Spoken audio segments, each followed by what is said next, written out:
We're selling the house? The words hit me like a slap across the face. I'd been expecting maybe a discussion about Dad's retirement plans or Mum's latest complaints about the neighbours. Not this. My name is Genesis, and I should probably mention that I've spent 28 years being the family afterthought. While my sister Scarlett collected trophies and praised like they were going out of style, I was the one quietly keeping my head down, working 2 jobs just to scrape by. What do you mean, selling? I managed to ask, my coffee mug frozen halfway to my lips. Mum didn't even look up from her paperwork spread across the dining table. Harold, show her the contract. Dad slid a thick folder across the polished wood surface, that smug smile already creeping across his face. Closed yesterday. Got a fantastic price, too. But where are we supposed to... We? Scarlett's laugh cut through my question like glass. She was perched on the arm of Dad's chair, perfectly manicured nails drumming against his shoulder. Oh, honey, there's no we in this equation. The room started spinning. This was the house I grew up in, the house where I'd carved my initials into the basement doorframe when I was 7, where I'd spent countless nights in my tiny bedroom listening to Scarlett get praised for her latest achievement while I studied for exams that no one would ever ask about. The money's going towards Scarlett's new place, Mom said, finally looking up with that practiced expression of mild irritation she reserved specifically for me. She found this gorgeous 5-bedroom in Sunset Ridge, pool, 3-car garage, the works. 5 bedrooms? The words came out as a whisper. Leo and I are thinking about starting a family soon, Scarlett said, examining her nails. We'll need the space. Leo, her fiancé of exactly 3 months, who worked in his daddy's law firm and had never heard the word no in his privileged life. But what about me? I asked. Where am I supposed to go? The silence that followed was deafening. Dad cleared his throat and shuffled through some papers. Mum went back to her documents. Scarlett just stared at me like I'd asked the stupidest question in the world. Genesis, you're 28 years old, Mum said without looking up. You have 2 jobs. Surely you can figure something out. 2 jobs that barely cover my student loans and car payment, I shot back. You know I can't afford... Don't be so dramatic, Dad interrupted. We're not throwing you out on the street. Something in his tone made my stomach drop. What do you mean? Scarlett was grinning now, that predatory smile she'd perfected in high school. Tell her about the shed, Daddy. The shed? I looked between them, confusion mixing with growing dread. Dad pulled out another document, this one much thinner. Your grandfather's old garden shed is still technically on a separate parcel. Has been since the property was subdivided back in the 70s. We thought, for sentimental reasons, you might like to have it. The shed, I repeated slowly. You want me to live in the garden shed? It's got electricity, Mum added helpfully. And there's a spigot for water right outside. The shed. The rotting, mouse-infested, 8 by 10-foot structure that hadn't been used for anything but storing broken lawnmowers for the past decade. The shed, with holes in the roof and a door that didn't close properly. You're joking? $1, Dad said, sliding the deed across the table. That's all we're asking. Very generous, considering the sentimental value. Scarlett was practically vibrating with glee. It'll be like camping. You always said you liked the outdoors. I stared at the deed, at my name typed in official font next to a legal description of 0.12 acres of what was essentially a glorified storage closet. This is insane, I whispered. This is reality, Mum said sharply. Scarlett has always been the responsible one. She's getting married, building a life, contributing to society. You're still waiting tables and writing little articles for websites no one reads. The words hit their mark perfectly. Mum had always been a master at finding the exact spot that would hurt the most. But as I sat there, staring at that deed, something else stirred beneath the humiliation. A memory of Grandpa complaining about zoning laws and property lines, about how the city had messed up the paperwork when they'd subdivided the lot. "Fine," I said, reaching for a pen. "I'll take it." I signed my name with steady hands, even though my heart was hammering against my ribs. Folded the deed carefully and slipped it into my purse. "Smart girl," Dad said, but his approval felt like poison. As I walked out of that house for what I didn't know would be the last time as a family member, I couldn't shake the feeling that they'd just made a very expensive mistake. The shed might be a joke to them, but I remembered what Grandpa used to say about that little parcel of land, something about access rights and independent zoning, something that might just change everything. The mouse was staring at me. I'd been living in the shed for exactly 3 days, and this little grey bastard had claimed the corner where I'd stacked my boxes. He sat there on my winter clothes, whiskers twitching like he was judging my life choices. "Yeah, well, join the club," I muttered, pulling my sleeping bag tighter around my shoulders. The roof had leaked again during last night's storm. My laptop was thankfully safe, but my favourite sweater now had a brown water stain that looked suspiciously like a middle finger. Even the universe was mocking me. My phone buzzed, a text from Scarlett. "How's the palace?" I was about to throw the phone across the shed when it rang. Sam's name lit up the screen. "Please, tell me you're calling to offer me your couch," I said by way of greeting. "Jen? Jesus, you sound terrible. What's going on?" Sam had been my lab partner in high school chemistry, back when we were both convinced we'd be marine biologists. He'd ended up in real estate development instead, and I'd ended up, well, here. Remember how I told you my family was a little dysfunctional? The sister who got the car for graduation while you got a gift card to Target? That was just the warm-up act. I filled him in on the house sale, the shed, the whole humiliating mess. By the time I finished, he was quiet for a long moment. "They gave you a deed?" "For a shed, Sam. A literal garden shed with a family of mice." "Can you send me a photo of that deed?" I blinked. "Why?" "Just humour me. I'm coming over." An hour later, Sam was crouched in my 8x10 palace, his expensive suit completely out of place among the cobwebs and mouse droppings. He'd brought coffee and donuts, which made him officially my favourite person on the planet. "This is unbelievable," he said, studying the deed with his phone's flashlight. "Tell me about it. I'm 28 years old and living in a shed." "No, Jen, I mean this is actually unbelievable." He looked up at me, eyes wide. "Do you know what you have here? A tetanus shot waiting to happen? You have an independent parcel with its own access rights. Look at this legal description. This isn't just a shed on your parents' property. This is your property." I stared at him. "What does that mean?" "It means you can do whatever you want with it. Build, renovate, sell." He grinned. "Develop." "Develop? Sam, it's 1,200 square feet of dirt with a rotting shed on it. 1,200 square feet in one of the most desirable neighbourhoods in the city. Do you know what land goes for around here?" I didn't, but the way his eyes were lighting up was starting to make me nervous. "The zoning is residential, single family. You could tear this down and build a house." "With what money? I can barely afford ramen." "That's where it gets interesting." Sam pulled out his tablet and started sketching. "Small footprint, but you could go up. 2 stories, maybe 3 if we can swing the permits. Modern design, clean lines." "Sam, I can't afford..." "I can front the construction costs. Call it an investment. We split the profits when you sell." "When I sell? I just got here." "Or," he paused, stylus hovering over the screen, "you could keep it. Live in it.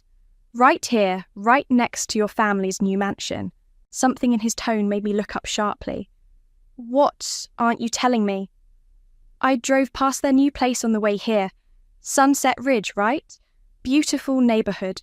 Gorgeous views of the valley, especially from those back decks. And your little parcel sits right between their house and the sunset. The words hung in the air between us. I could practically see the gears turning in his head, and slowly they started turning in mine too. You're saying I could block their view. I'm saying you could build whatever you want on your own property. If that happens to affect their view, well, he shrugged. Property rights are property rights. I thought about Scarlett's laugh when she'd called this place a palace, about Mum's dismissive wave when I'd asked where I was supposed to go, about Dad's smug smile when he'd slid that deed across the table like he was doing me a favour. How tall could we build? Sam's grin was answer enough. Let me make some calls. After he left, I sat in my sleeping bag, staring at the deed in the dim light filtering through the holes in the roof. The mouse had returned to his corner, but he didn't seem quite so judgmental anymore. Maybe we were both just trying to make the best of what we'd been given. My phone buzzed again, another text from Scarlett. Mum wants to know if you need anything. We're having a housewarming party next weekend. I typed back. Just working on some home improvements. Can't wait to see the new place. Let them think I was broken. Let them think I was defeated. They had no idea what they'd just handed me. The moving trucks were like a parade of my family's success. I watched from my shed window as uniformed men carried box after box into Scarlett's new mansion. Crystal chandeliers, leather furniture, artwork that probably cost more than my annual salary. The house itself was obscene. All glass and stone and perfectly manicured landscaping. Genesis! Mum's voice cut across the yard. Come help your sister. I trudged over, playing my part. Defeated little sister, grateful for scraps. Oh, good. You're here, Scarlett said, not looking up from directing traffic.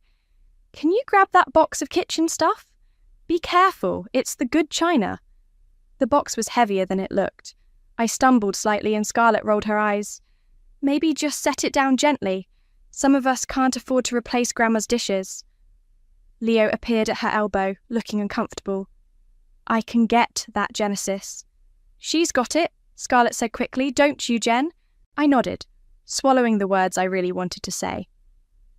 Instead, I carried the box inside and got my first real look at their new palace. The entryway alone was bigger than my shed.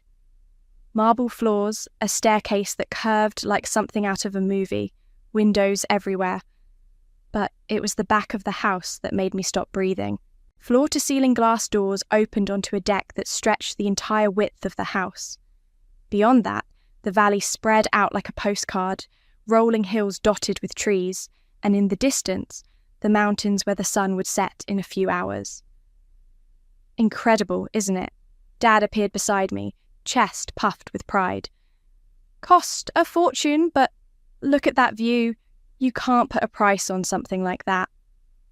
It's beautiful, I said honestly. Scarlett's going to love having her morning coffee out there, and the sunsets. He shook his head. Pure magic. I nodded, already visualizing exactly where my house would sit. Right there, between this deck and those mountains. Genesis! Scarlett's voice echoed from the kitchen. Can you help me unpack? I want everything perfect for the party. The next few hours were torture. I smiled and nodded while Scarlett showed off every expensive detail. The wine fridge, the marble countertops, the master bathroom with a tub big enough for 3 people. And this is going to be the nursery, she said, opening the door to a room that was already bigger than most apartments. When Leo and I start our family? It's perfect, I managed. By evening, neighbours had started arriving for the impromptu housewarming. I recognised a few faces from the old neighbourhood, but most were new, the kind of people who belonged in a place like Sunset Ridge. You must be the sister, a woman with perfectly blown-out hair said, extending her hand. I'm Olive. I live 3 houses down. Genesis. Scarlett's told us so much about you. How brave of you to, well, make your own way. The pity in her voice made my skin crawl. I'm doing fine. Of course you are. And that little shed is so rustic, very bohemian. I excused myself and slipped out to the deck. The sun was starting to set, painting the sky in shades of orange and pink. It really was spectacular. Pretty amazing, right? I turned to find Leo beside me, holding 2 beers. It's gorgeous, I said, accepting the bottle. Scarlett's already planning to have our wedding photos taken out here. Says the light is perfect around 6:30. We stood in comfortable silence for a moment, watching the colours shift across the sky. Can I ask you something? Leo said quietly. Sure. Are you really okay? With all this, I mean, it seems what? He hesitated. Unfair. I looked at him more carefully. Maybe there was more to Leo than I'd given him credit for. Life's not fair, I said, but sometimes you get lucky. Lucky? I smiled, thinking about the architect's rendering Sam had shown me that afternoon. Clean lines, modern angles, 3 stories of glass and steel that would rise like a middle finger between this deck and the sunset. Sometimes, what looks like the worst thing that ever happened to you turns out to be exactly what you needed. Leo frowned, but before he could ask what I meant, Scarlett appeared in the doorway. There you are! Leo, come meet the Hendersons. They have that gorgeous pool we talked about. As Leo was dragged away, I stayed on the deck, watching the sun sink lower. In a few months, this view would be very different. The thought made me smile for the first time in weeks. My phone buzzed, a text from Sam. Permits approved. Construction starts Monday. I typed back, perfect timing. The sun disappeared behind the mountains, and I headed back to my shed. Tomorrow, I'd start playing the part of the grateful, defeated sister. But tonight, I had plans to make. The mouse was waiting for me when I got back, sitting on my pillow like he owned the place. Enjoy it while you can, buddy, I told him. We're both moving up in the world. The city planning office smelled like burnt coffee and broken dreams. I sat in the uncomfortable plastic chair, clutching my folder of documents while the clerk behind the counter moved with the speed of molasses. My permit application had been under review for 2 weeks, and I was starting to panic. Genesis, Wilkins? A tall man in a rumpled shirt approached, reading from a clipboard. His badge read Sullivan Ford Building Inspector. That's me. Let's talk about your project. He gestured toward a small conference room. I've got to be honest, this is one of the more interesting applications I've seen. My stomach dropped. Is there a problem? Not a problem exactly, but building a 3-story modern home on a 1,200 square foot lot, directly adjacent to your family's property. He raised an eyebrow. That's going to create some headaches. It's my land. I have the deed. Oh, the paperwork's all in order. Your grandfather's subdivision from the 70s was actually pretty clever. Separate parcel, independent access via that old service road. Legally, you're golden. Then, what's the issue? Sullivan leaned back in his chair. The issue is that your neighbours are going to hate you, especially the ones who just paid top dollar for unobstructed valley views. I kept my expression neutral. I can't control what other people think. Fair enough. Just want to make sure you know what you're getting into. He stamped my permit application. Construction approved. Try not to start any wars. I practically floated out of the building. By the time I got back to the shed, Sam was already there with coffee and a grin. We're official, I said, waving the permits. Excellent. I've got the crew lined up. We can break ground Monday. That fast? Small lot, simple foundation. The beauty of this design is efficiency. He pulled out his tablet, showing me the updated plans. 3 stories, but narrow. maximizes height while staying within setback requirements. I stared at the rendering. It was beautiful, all clean lines and floor-to-ceiling windows, and it would sit like a wall between Scarlett's deck and the sunset. How long until it's finished? 8 weeks, maybe 10 if we hit weather delays. My phone rang. Mum's name flashed on the screen. Genesis, what's all this nonsense about construction permits? My blood went cold. What do you mean? Olive called Scarlett. She heard rumours at the grocery store about building permits filed for your address. I forced my voice to stay steady. I'm just making some improvements to the shed. What kind of improvements? Nothing major. Maybe adding a bathroom, fixing the roof.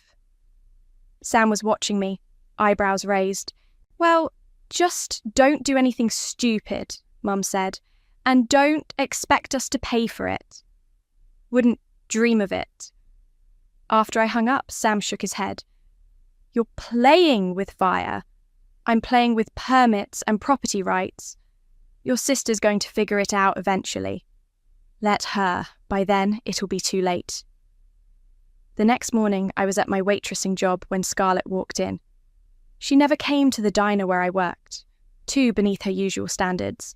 We need to talk, she said, sliding into a booth. I grabbed a coffee pot and walked over. What can I get you? Cut the act, Genesis.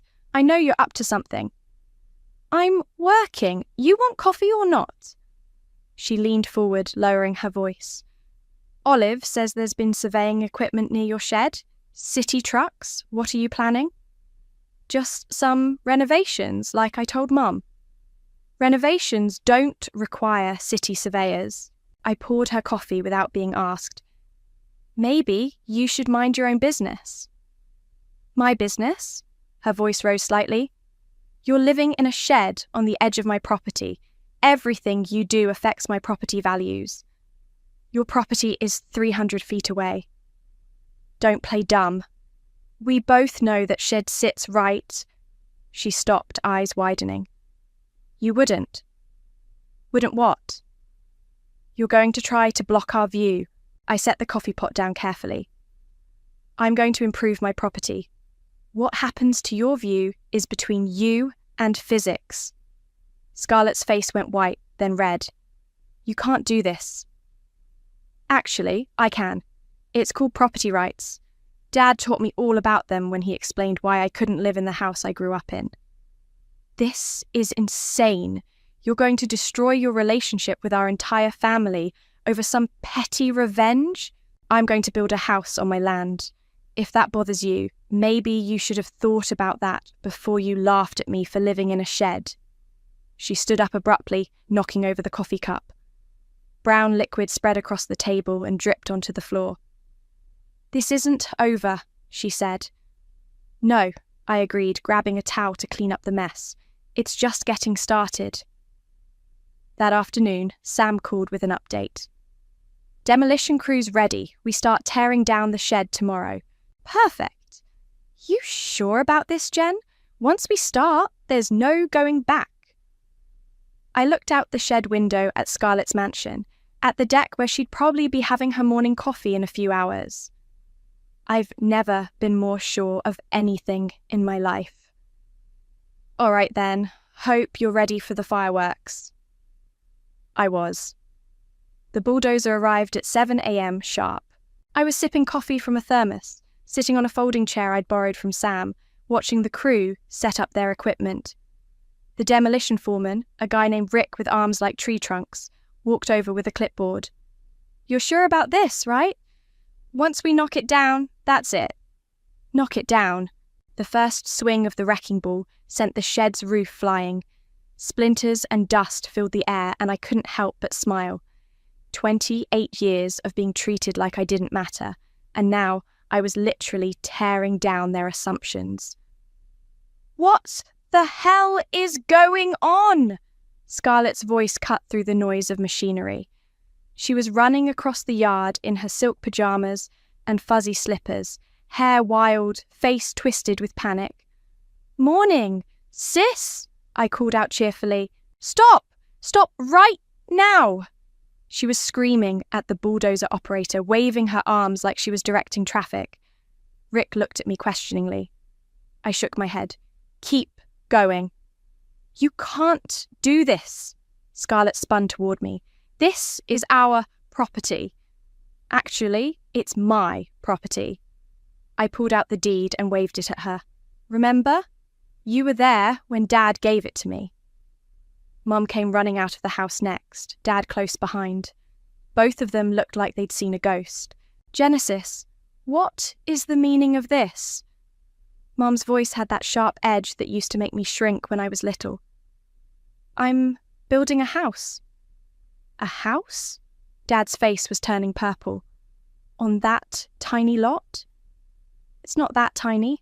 1,200 square feet is plenty for the right design. The bulldozer took another swing and the shed's walls crumbled. Scarlett actually screamed, "You're destroying our view. I'm building on my land. This is insane." Scarlett turned to the construction crew. "I'll pay you double to stop." Rick looked at her like she'd lost her mind. "Lady, we've got a contract and permits. We're not stopping." "I'll call the police." "Go ahead," I said. "I'm sure they'll be very interested in your attempt to interfere with legal construction."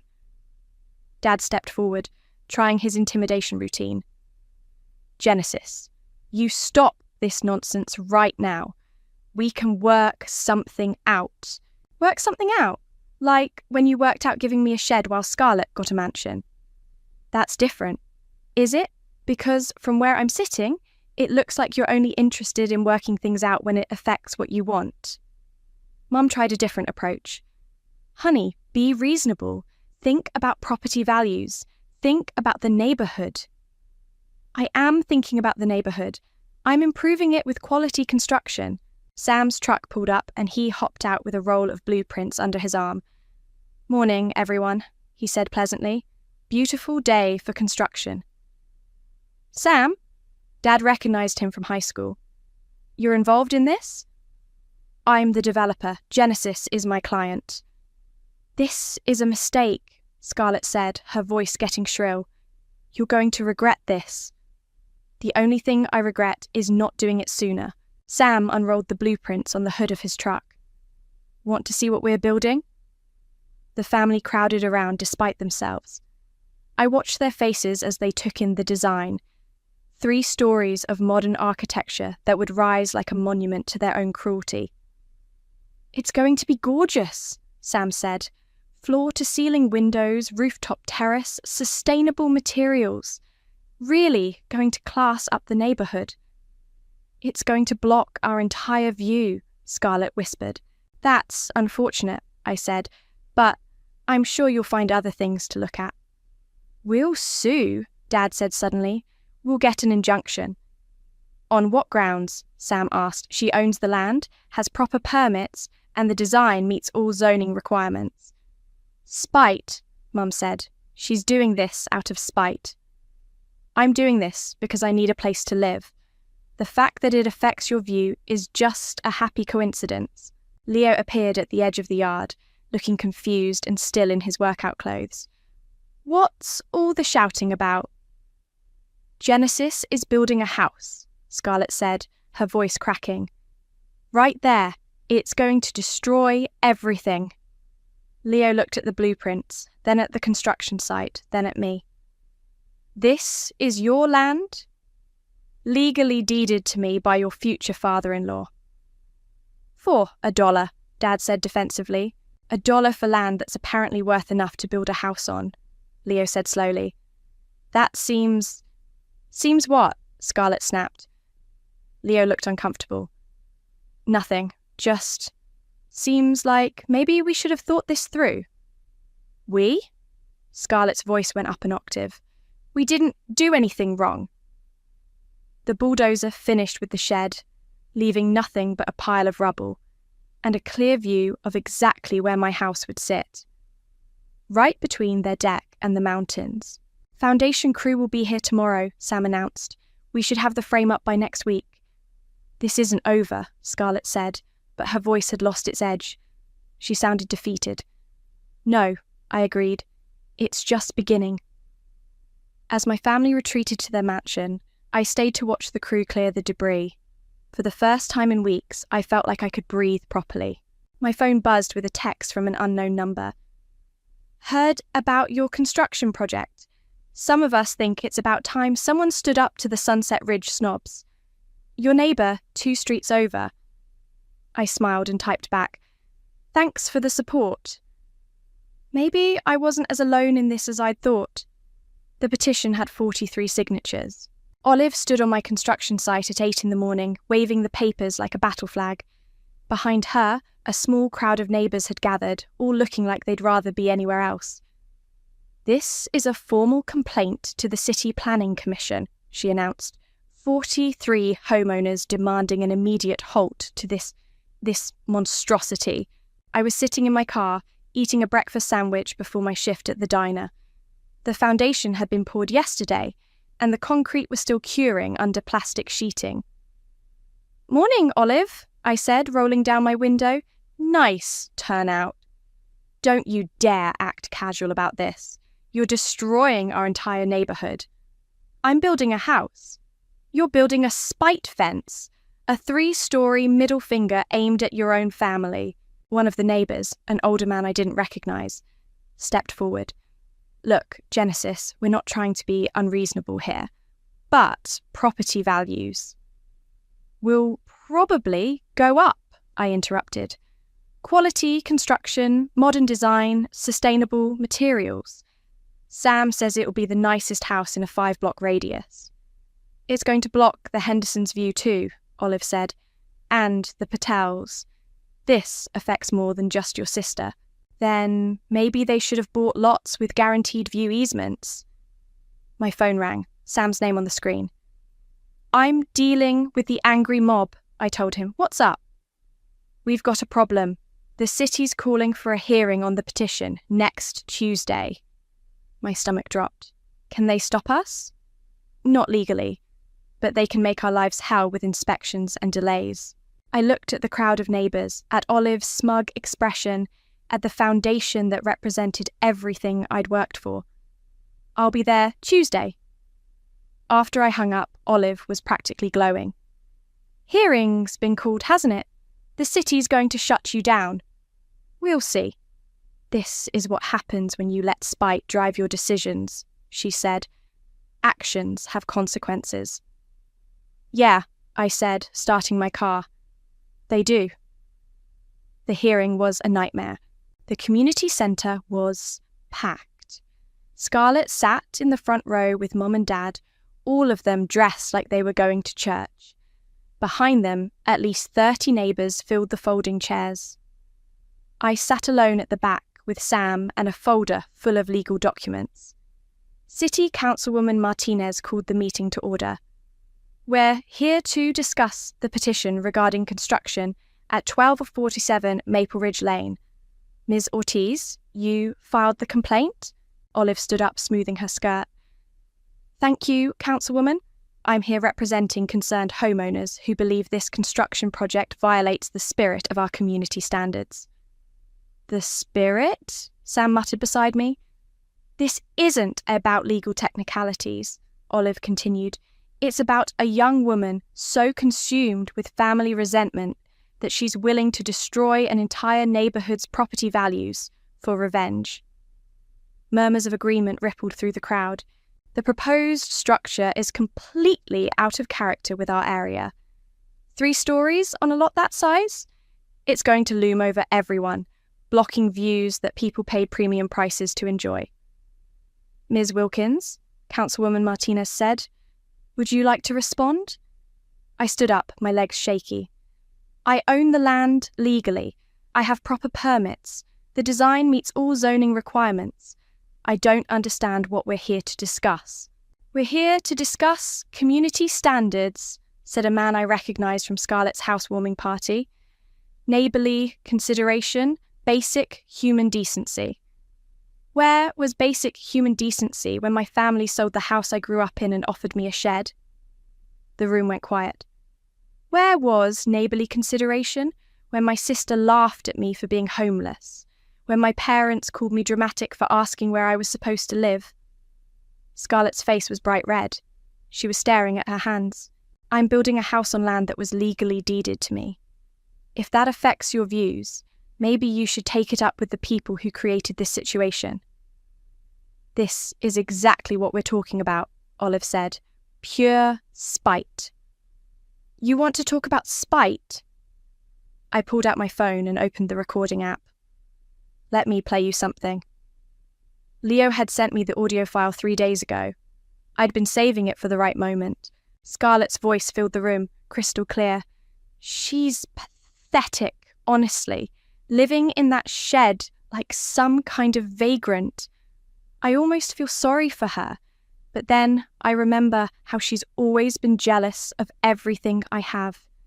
This is probably the best thing that ever happened to her. Finally having something to complain about. The silence was deafening. That was recorded at your housewarming party, I said, while I was helping you unpack your dishes. Scarlett looked like she wanted to disappear. Ms. Wilkins, Councilwoman Martinez said carefully, while we sympathise with your family situation, that doesn't change the community impact. The community impact of legal construction on private property? Sam stood up. If I may, Councilwoman, we've followed every regulation, obtained every permit, and designed a structure that exceeds current building standards. If the city wants to start blocking legal construction based on neighbours' feelings, that's a very dangerous precedent. The councilwoman looked uncomfortable. The hearing is adjourned. We'll review the petition and issue a decision within 10 days. As people filed out, Leo approached me. Genesis, I'm sorry. I didn't know she said those things. But you recorded them. He nodded. I've been recording a lot of things lately. Scarlett doesn't know. Why? Because I'm starting to see who she really is, and I don't like what I see. I looked across the room at Scarlett, who was surrounded by sympathetic neighbours. What are you going to do about it? Leo was quiet for a long moment. I don't know yet, but something. 3 days later, the city ruled in my favour. Construction resumed immediately, but the victory felt hollow. Half the neighbourhood hated me, my family wasn't speaking to me, and I was burning through my savings faster than I'd planned. Sam found me sitting on the foundation, staring at the framing that was starting to rise. Having second thoughts? Every day. Want to stop? I looked towards Scarlett's house, where she was probably having her morning coffee on the deck, watching her view disappear one board at a time. Not a chance. The house was finished on a Tuesday. I stood on my new rooftop terrace, watching the sun set behind the mountains for the first time from my own property. The view was spectacular, rolling hills, distant peaks, and not a single obstruction in sight. From Scarlett's deck, though, all they could see was my house. It's perfect, Sam said, joining me with 2 beers. Even better than the renderings. He was right. 3 stories of glass and steel, clean lines, modern fixtures. The kind of house that belonged in architectural magazines. The kind of house that made a statement.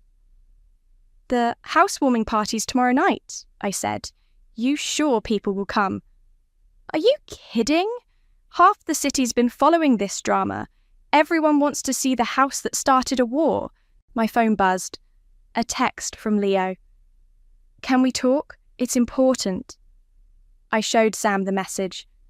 Think it's about the wedding? He asked. What wedding? Check social media. I opened Instagram. Scarlett's latest post was from this morning. A photo of her engagement ring with the caption, "Wedding planning in full swing. Can't wait to celebrate our love with family and friends in our beautiful backyard. Just blessed Bashan sunset, views Iwashurgash family first." The comments were brutal. Half were congratulations, half were people asking about the house situation and whether I'd be invited. She's really going to have her wedding reception on that deck? Sam asked. It looks like it. With your house blocking the sunset? That's her choice. 20 minutes later, Leo knocked on my front door. He looked terrible. Unshaven, wrinkled clothes, dark circles under his eyes. Nice place, he said, looking around the open-concept living room. Thanks. Want a tour? Actually, I want to show you something. He pulled out his phone and opened a voice recording app. This is from last night. Scarlett doesn't know I recorded it. He hit play. Scarlett's voice filled the room. I don't care what it costs, Daddy. Hire a lawyer, bribe the city inspector, burn the house down for all I care. I am not having my wedding photos ruined by that eyesore. Dad's voice. Sweetheart, we've tried everything legal. Then try something illegal. She's destroying my life. Mum's voice. Maybe we could offer her money to move. I'm not giving that bitch a penny. She did this to hurt me, and now she's going to pay. Leo stopped the recording. There's more, he said. Hours of it. Her talking about sabotaging your construction, spreading rumours about you around town, trying to get you fired from your jobs. I sat down heavily on my new couch. Why are you telling me this? Because I can't marry someone like that. Leo, I've been recording her for weeks, Genesis, ever since the construction started. I thought maybe she was just stressed, that she'd calm down once she got used to the idea. He shook his head. But it's gotten worse. The things she says about you, about your parents, about me when she thinks I'm not listening. What are you going to do? I'm going to end it, tomorrow at your housewarming party. You're coming to my party? If you'll have me, I want to make a statement. The next evening, my house was packed. Sam had been right. Everyone wanted to see the infamous Spite House. Neighbours I'd never met, co-workers from both my jobs, even some people who'd just heard about the story online. The crowd spilled from the living room onto the deck, up to the rooftop terrace. Everyone was taking photos, posting to social media, marvelling at the view. This is incredible, said Maria from the diner. You can see the whole valley. And look at that sunset, added Jake, one of Sam's construction crew. Perfect timing. Through my floor-to-ceiling windows, I could see Scarlett's house. The deck was empty, except for her, Mom, and Dad, all of them staring up at my terrace where the party was in full swing. Genesis! Leo's voice cut through the chatter. He was standing in my doorway, still in his work suit. Can I have everyone's attention? The room went quiet. I want to thank Genesis for inviting me tonight, and I want to apologise publicly for my family's behaviour over the past few months. Your family? Someone asked. My fiancé's family, soon-to-be ex-fiancé. Gasps rippled through the crowd. I've spent the last 2 months watching someone I thought I loved reveal her true character. The cruelty, the manipulation, the complete lack of empathy for her own sister. He looked directly at me. Genesis didn't build this house out of spite. She built it out of necessity because her family threw her away like garbage. My throat tightened. Scarlett! Leo called out, loud enough for his voice to carry across the yard. If you can hear me, we're done. The wedding's off. He pulled off his engagement ring and set it on my kitchen counter. I'll be by tomorrow to get my things. The crowd erupted in shocked whispers and excited chatter. Through the window, I saw Scarlett collapse into one of her deck chairs, Mom rushing to her side. Leo walked over to me. I'm sorry it took me so long to see who she really was. Thank you, I managed. As the sun set behind the mountains, casting golden light through my windows, I realised something had shifted. This wasn't just about revenge anymore. This was about finally being free. The knock on my door came at sunrise. I was making coffee in my gleaming new kitchen, still getting used to having actual counter space, when I heard the tentative tapping. Through the peephole, I saw Scarlett standing on my porch, mascara streaked down her cheeks, still wearing yesterday's clothes. I opened the door but didn't invite her in. "Genesis, please. We need to talk." "Do we?" She looked past me into the house, taking in the open floor plan, the modern fixtures, the morning light streaming through floor-to-ceiling windows. "It's beautiful," she said quietly. "Thank you." I came to apologize. I leaned against the doorframe. "For which part? Laughing when I was homeless? Calling me pathetic at your housewarming? Or trying to sabotage my construction?" Her face crumpled. "Leo played me the recordings, all of them. And I heard myself, really heard myself." She wiped her nose with the back of her hand. "I sound like a monster. You sound like yourself. That's what makes it so awful." We stood in silence for a moment. From my rooftop terrace, I could hear Sam setting up chairs for the morning coffee he'd promised to bring over. "The wedding's really off?" I asked. "He won't even talk to me. Moved out this morning while I was having a breakdown on the deck." "I'm sorry." "Are you?" I considered the question honestly. "I'm sorry you're in pain. I'm not sorry he saw who you really are." Scarlett nodded slowly. "Mom and Dad want to sell the house." "What?" "They can't stand looking at yours every day. Dad says it's like living next to a constant reminder of their failure as parents." "Their failure?" His words, not mine. She looked up at my house again. "They're talking about moving to Florida, starting over. What about you?" "I don't know. I can't afford the house payments without Leo. And I can't..." She gestured helplessly at my terrace. "I can't live in the shadow of what I did to you." My coffee maker beeped behind me. The sound of normal life, of mornings that belonged to me. "Genesis?" Scarlett's voice was small. "Do you think you could ever forgive me?" I looked at my sister. Really looked at her. The golden child who'd had everything handed to her, who'd never learned that actions have consequences, who was finally facing the wreckage of her own choices. "I don't know," I said honestly, "but I'm willing to try." Her eyes filled with tears. "Really?" "On one condition." "Anything. You get therapy, real therapy, not just talking to Mum about how unfair life is. You figure out why you thought it was okay to treat me like garbage for 28 years. I will. I promise.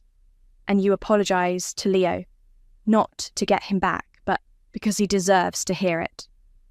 "Okay," Sam's voice called from the backyard. "Genesis, coffee's ready." "I should go," Scarlett said. "Scarlett?" She turned back. "The shed was never about the money, was it? You could have given me $10,000 and not even noticed. This was about making sure I knew my place." She was quiet for a long moment. "Yes. Thank you for being honest."